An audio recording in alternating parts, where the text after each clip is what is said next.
पेटी खोलती थी, उसमें से निकालती थी गहने, उसको निहारती थी। तो रोज रोज है पेटी खोले, निकाले हार, सोने के गहने निकाले। उसकी सास बड़ी बुद्धिमान थी, सत्संगी थी। तो सास ने देखा कि बहू कई बार दिन में 4 बार 5 बार मैंने उसको निकाले, निहारे और फिर उस पेटी में रख देवे। इधर सास ने कहा, बहू ये क्या तुम एक बार बार रोज निकालती है, गहने को निहारती है? तो माता जी बहुत सुंदर डिजाइन किया है उस सोनार ने, कितना सुंदर डिजाइन इसका है। तो सास ने कहा, मूर्ख सोनार ने सांचे में सोना पिघला करके और सोना का गहने बना दिए हैं। इसकी सुंदरता देखकर तुम मुग्ध हो रही है, और जिस परमात्मा ने तुमको इतना सुंदर बनाया है इसके बारे में क्या ख्याल है? अगर भगवान तेरे को कानी बना दिए होते, आँखें छोट बड़ा हो जाता, नकवे टिढ़ होता, कनवे का नहीं रहता तो क्या करती तुम? उसके बारे में क्या ख्याल है? तो मेरे कहने का मतलब है ये सोना लोगों को सोना हराम कर देता है। सुना ना, एकदम हराम करता सोना।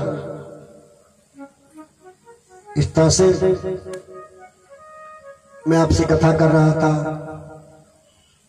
कुंती जी ने भगवान से धन नहीं मांगा, संपत्ति नहीं मांगे, सुख नहीं मांगे, उन्होंने विपत्ति और दुख मांगा। इसके पीछे कारण था। तो मैं भीमसेन की चर्चा कर रहा था।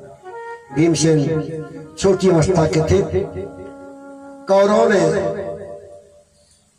लड्डू बनवा करके और विष मिला करके उनको खिला दिया।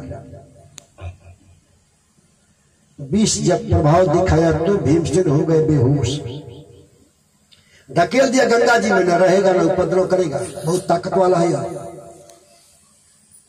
गंगा जी में जा रहे थे, बहते हुए नहाते हुए, नागलोक से बासुकी का दूत कोई निकला था। देखा गंगा जी में, ये तो लगता है पांडु के पुत्र हैं। उनको लेकर गया नागलोक में और बासुकी से कहा, इस बालक ने कुछ जहरीले पदार्थ खा लिए, आप इसको देखिए। बासुकी ने सांपों से कटवाया भीमसेन को, क्योंकि विषस्य विषमार्जन, विष को उतारने की जो दवा होती है वो विष के तुल्य होती है। और विष उतरा, भीमसेन को होश आया। बासुकी ने कहा, आप हमारे मित्र के पुत्र हैं, संयोग से आप हमारे घर आ गए हैं। हमारे यहाँ 10 अमृत का कुंड है, आप वायु के अवतार हैं। एक एक श्वास में अगर एक एक कुंड का पान करेंगे अमृत का, तो आपको 1000 हाथी का बल प्राप्त हो जाएगा। भीमसेन ने कहा, दिखाओ। और गए और लगे उसको पीने। 10 कुंड अमृत का पान किया, 10,000 हाथी का बल भीम को प्राप्त हो गया। और लेकर निकले बाहर, ताकत उनके पास थी। कुंती से कहा, उसी से कहा कि भाई जी आप हमको रुके नहीं, दुष्ट कौरवों ने हमें लड्डू में विष मिलाकर खिला दिया था, मैं मृत्यु को प्राप्त हो गया था, लेकिन प्रभु के पास से मैं आजीवित हो गया हूं। कुंती ने कहा, युधिष्ठिर ने कहा कि भैया भीम, भगवान की कृपा से अगर शक्ति किसी को प्राप्त हो जाए तो शक्ति का वो दुरुपयोग न करे। भगवान की कृपा से अगर किसी को धन प्राप्त हो जाए तो धन का घमंड न करे, अहंकारी न बने। इसलिए मैं तुमसे चाहूंगा कि कौरव ने जो किया सो किया, तुम उनको माफ करो। अपने आप समय आएगा तो मृत्यु को प्राप्त होगी। आज उन्हीं बातों को याद करती है भागवत में कुंती जी। विषान महाग्ने पुरुषा आदर्शनाथ लाक्षा भवन में, प्रभु आप लोगों ने हमको बचाया, आप ही बचाया मेरे को, ऐसी कुंती जी कहती है। युद्ध के मैदान में हमारे 5 के 5 बेटा सुरक्षित बच गए, ये आपकी कृपा से बच गए। द्रौपदी की लाज आपने रक्षा किया, बचाया। आज हमारे कुल खानदान के विनाश करने के लिए अश्वत्थामा ने ब्रह्मास्त्र का प्रयोग किया था, तो हमारी पुत्रवधू उत्तरा जी के पेट में प्रवेश करके आपने ही रक्षा किया। इसलिए मैं कहती हूँ कि बार बार हमारे पर विपत्ति आती रहे, बार बार हमें दुख प्राप्त होता रहे और आप हमें रक्षा करते रहे। इसीलिए मैं धन नहीं मांगी और न सुख मांगी, न संपत्ति मांगी, विपत्ति की मांग इसलिए कर रही हूँ कि आप हमारे रक्षक बनेंगे।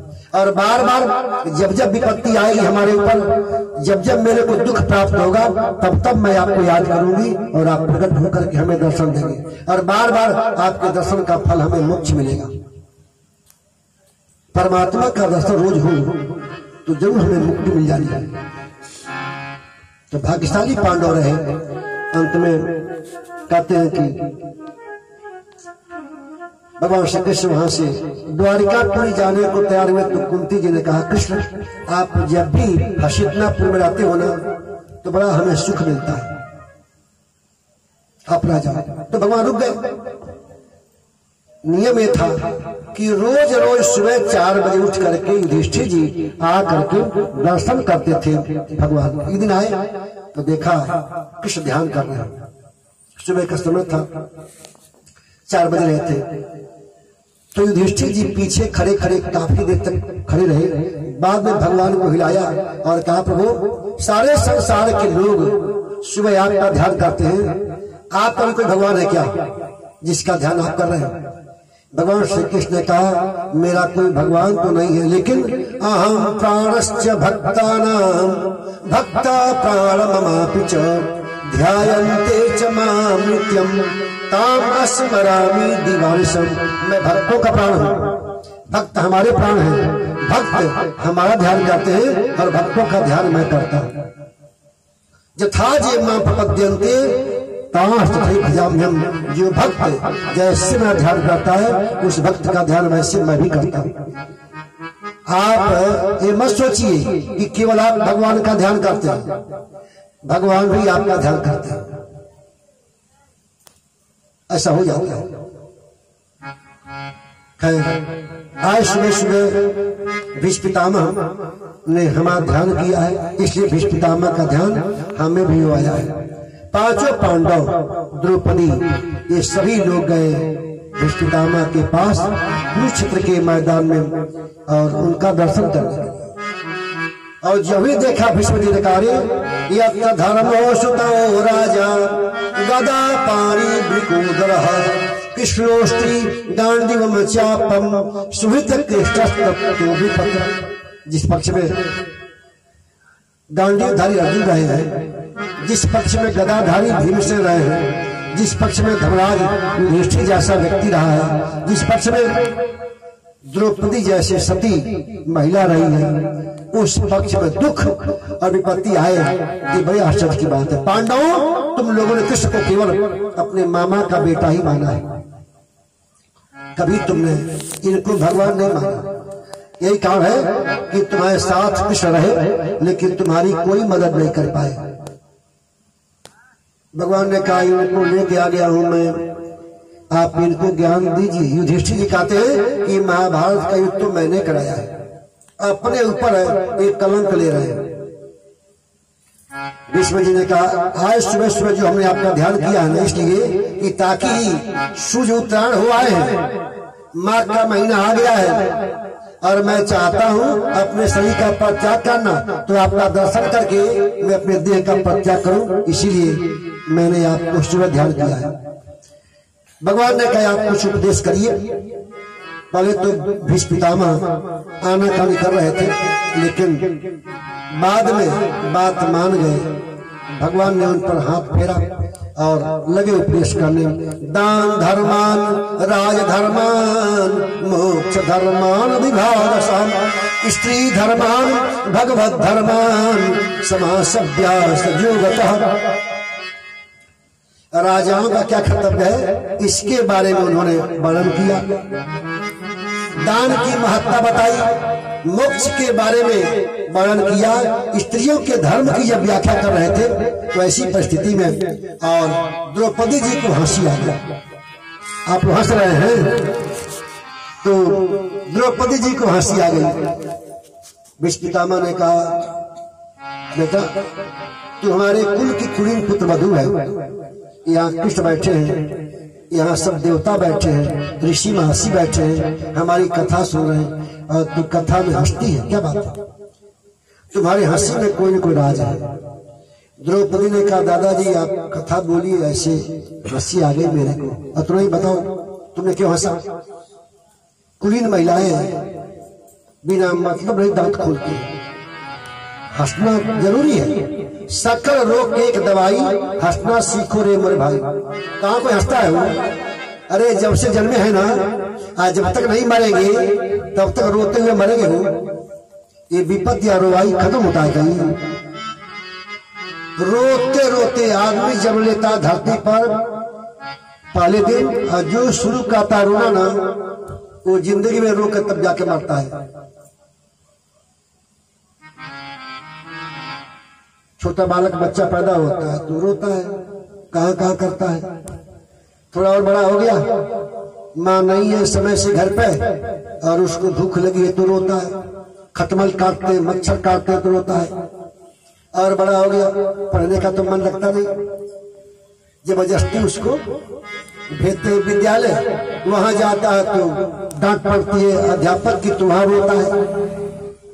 और घर में आता है तो रोता है, कपड़े नहीं है, खाने को नहीं है, कुछ माँ नहीं देती है, पिता नहीं देता है पैसा, तो उसके लिए रोता है। नहीं रोता है वो, नाटकबाजी भी करता है।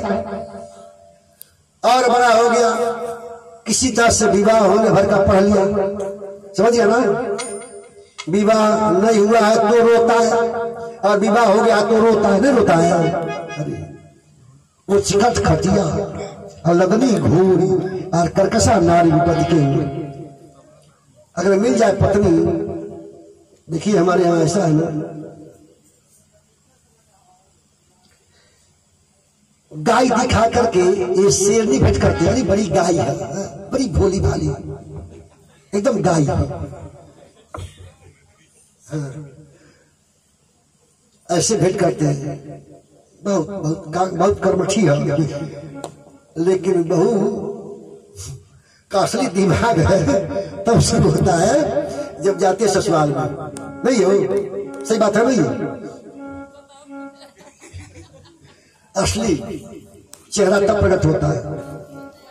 और एकदम अच्छा, लड़की को गाय कहते हैं